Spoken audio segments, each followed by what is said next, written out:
এদিকে তবলাবাদক বিক্রম ঘোষের বাড়িতে আরএসএস প্রধান মোহন ভাগবত। এর আগে আজ সকালে অভিনেতা ভিক্টর বন্দ্যোপাধ্যায়ের বাড়িতে যান সংঘ সরসংঘ চালক। দুদিনের সফরে গতকালই কলকাতায় এসেছেন তিনি। গতকাল উপেন বিশ্বাস এবং কল্যাণ চৌবের বাড়িতে যান মোহন ভাগবত। সুজয় পাল আমাদের সঙ্গে রয়েছেন, আমাদের সহকর্মী। সুজয়, মোহন ভাগবত কলকাতায় আসেন, একটি বৈঠকে তিনি যোগ দেন, আরএসএস বিজেপি সমন্বয় বৈঠক, এবং তার আগে পরে দেখছি তিনি বিশিষ্টদের বাড়িতে যাচ্ছেন। সুজয়, খুব পরিষ্কার প্রশ্ন, উদ্দেশ্য যদি মাত্র একটি বৈঠকে যোগ দেওয়া হতো তাহলে আগে পরে এতটা সময় এইরকম একজন ব্যস্ত মানুষ রাখতেন না। সেই সময়টা তিনি ব্যয় করছেন বিশিষ্টদের বাড়িতে গিয়ে। কি উদ্দেশ্যে যাচ্ছেন? নিছকই সৌজন্য না অন্য কোনো কারণ রয়েছে?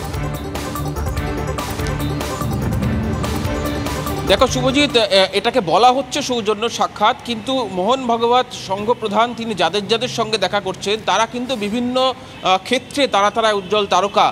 যদি বলো যে ভিক্টর বন্দ্যোপাধ্যায়, যদি বলো বিক্রম ঘোষ, তার আগে তিনি কিন্তু দেখা করেছেন উজ্জ্বল বিশ্বাস, তিনি প্রাক্তন সিবিআইয়ের প্রধান, সিবিআই ডিরেক্টর ছিলেন বা গুরুত্বপূর্ণ দায়িত্ব সামলেছেন, তার পাশাপাশি ক্রীড়াবিদ ছিলেন, তার সঙ্গে দেখা করছেন।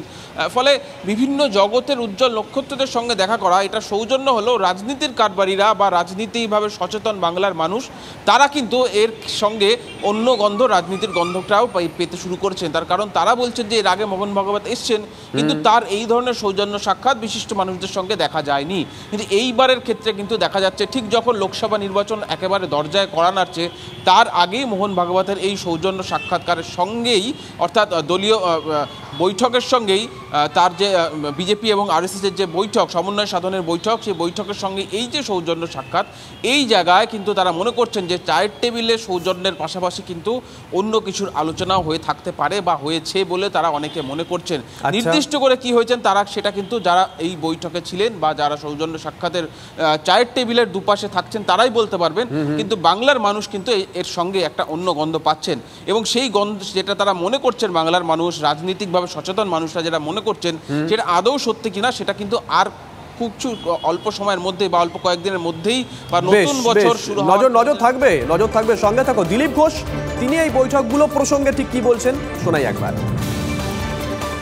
মাননীয় মোহন ভাগবতজি বছরে কয়েকবার এখানে আসেন, আর যখনই আসেন কোনো বিশিষ্ট ব্যক্তির সঙ্গে দেখা করেন বা কারো বাড়িতে যান। এটা আরএসএসের কাজের শৈলী, সাধারণ মানুষের সঙ্গে যোগাযোগ করা, সাধারণ মানুষের কাছে পৌঁছে তাদের কথা শোনা, তাদেরকে নিজেদের বিচার রাখা।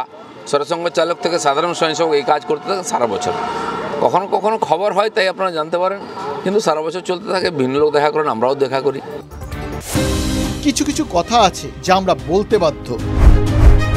মতামত ভাবলে মতামত, প্রতিবাদ ভাবলে প্রতিবাদ, দৃষ্টিভঙ্গি ভাবলে দৃষ্টিভঙ্গি। কিছু কিছু কথা না বললেই নয়। প্রতিদিন রাত ৯টায় TV9 বাংলায়। TV9 বাংলা না দেখলেই নয়।